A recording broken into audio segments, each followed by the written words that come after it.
How's it going, guys? It's me, Zane, here at Spirit Motorcycles, Triumph, San Jose. Just want to let you know, we actually suspended rentals for a while, but they're back. So you got your nice maroon Super Chief, all right? Has all the trimmings for the Chief.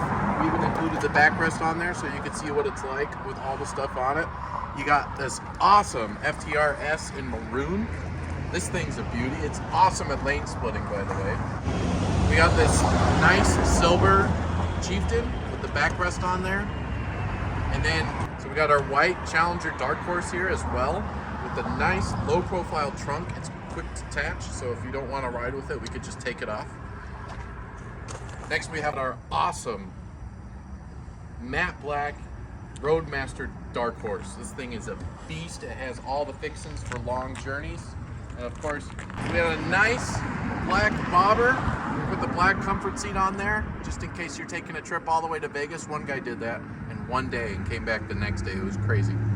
Back there you can see our maroon Pursuit as well. And then we have another Eggplant Roadmaster in the back that's getting worked on. So just letting you know, rentals are back. You can check out the details on our website, 408-571-6000, 460 Meridian Avenue, Spirit Motorcycles, Triumph, San Jose. You guys have a good one. Bye-bye.